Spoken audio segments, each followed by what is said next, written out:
Welcome to February, a 29-day month in this leap year. For CNN Student News, I'm Carl Azus. Hope your week's off to a good start. First up, we're headed out to sea, the Pacific Ocean, a crucial route of trade between Asia and North America. Though Canada is said to be the top trading partner of the U.S., that's when you combine imports and exports, and China is right behind in total trade. The Asian country is the one nation from which the U.S. imports the most. There's a container ship that's ferrying goods between the two countries. It's massive. The Port of Oakland in California had to spend millions of dollars getting its shipyard in shape to accommodate it. And CNN's Matt Rivers got to step aboard. He shows us how this ship is symbolic in the trade relationship between the U.S. and China. It's longer than the Eiffel Tower. It's got an 80,000 horsepower engine and weighs up to 240,000 tons. And yet, thanks to the magic of buoyancy, Benjamin Franklin floats. It's leaving China soon, heading for Los Angeles. This is the largest container ship that has ever docked in the U.S. Being on board, you really get a sense of scale, mainly because of how small you feel.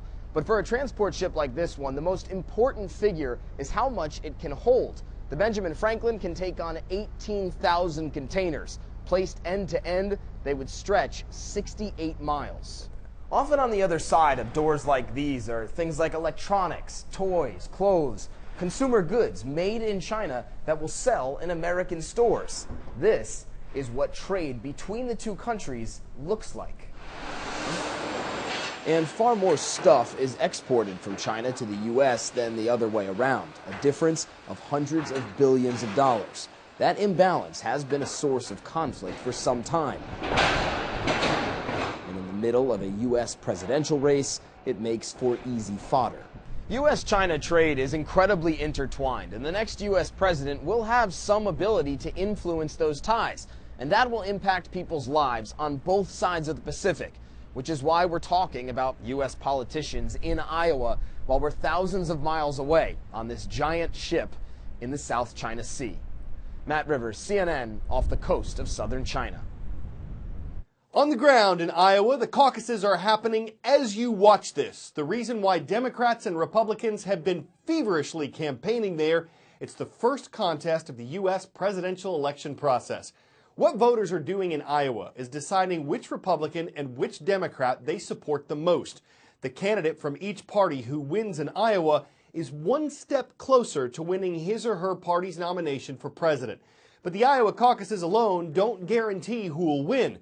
The process plays out over all 50 states. So why is there so much attention on Iowa? Mitt Romney, 23%. Purple is Rick Santorum. You see the impressive nature. Barack Obama, the senator from Illinois, the junior senator from Illinois, has won the Iowa caucuses. Every 4 years, we hear all about the Iowa caucuses. It's a huge deal. It's all over the news. But what does it actually mean to win? Probably not what you think. On the night of the caucuses, Iowa officials from both parties count the votes and announce to the media who got the most. And we report that they won. Yes. Yes, very good. Third time's a charm. Third time is the charm. Excellent flicking. But it's important to know what winning really means. You might assume that the person that wins the Iowa caucuses gets the most delegates at the convention.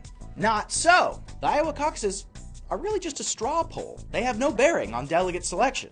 By the time the Iowa parties actually select their delegates, it's much later in the process. Sometimes the whole primaries are already over. So, why do we care so much? There is actually a reason. The Iowa caucuses are the first electoral contest on the calendar, so it gives us an initial look at the state of the race. And winning first is a great place to start.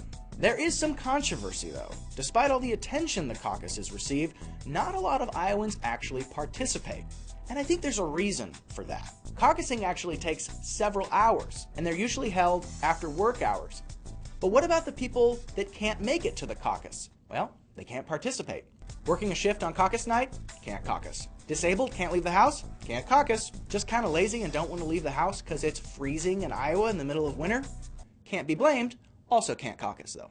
Now, supporters say that the process is there because it's a community event. It's people in your small town talking about politics and really engaging. And in that sense, it's pretty cool. But now, when you're watching the caucus results in February, you'll really know what we mean when we say a candidate has won. Scientists at the University of California, Los Angeles say they have a new theory about the moon, or at least a new idea about an old theory. The theory that other scientists have debated is that another planet smashed into Earth 4.5 billion years ago, give or take. But many believe this was a glancing collision, one at an angle. The University of California researchers compared rocks brought back from the moon missions to rocks from Hawaii and Arizona. They found similar chemical structures in the oxygen of the rocks. So they think that the theoretical collision between the other planet and Earth was head-on, that's the reason why there are similarities between Earth rocks and moon rocks, and that though the other planet didn't survive the collision, it did become our moon. Of course, there's plenty of room for doubt. Regardless, we remain confident it's not made of cheese. Our 3 daily roll call schools are chosen from one place. Each day's transcript page at cnnstudentnews.com. Dennis Yarmouth Regional High School is first up. The Dolphins of South Yarmouth, Massachusetts are watching. They made a request on Friday's transcript. So did Bella Vista Middle School. The Silverhawks are soaring high over the Golden State. They're in the city of Murrieta, California.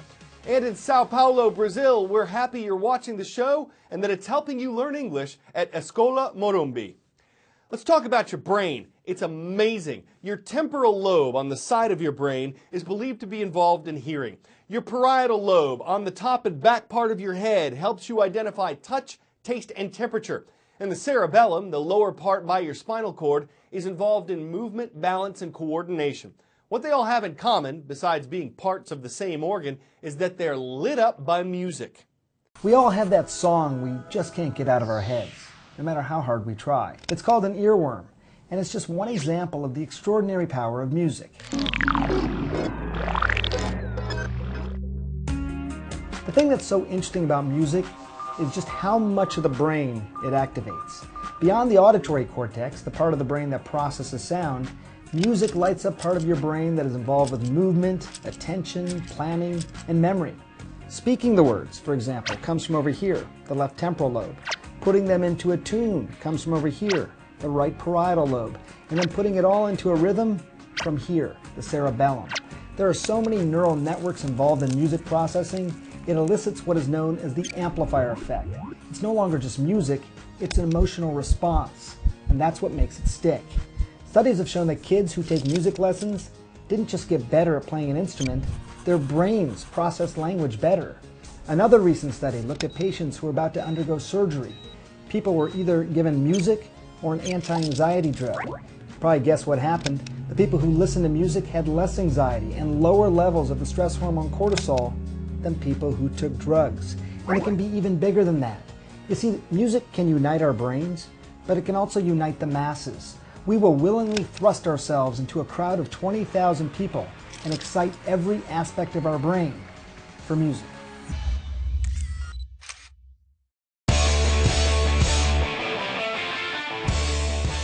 Organized drone racing has flown into our world, and though it looks like special effects, this is real. These quadcopter drones are zipping through Sun Life Stadium in Miami, Florida.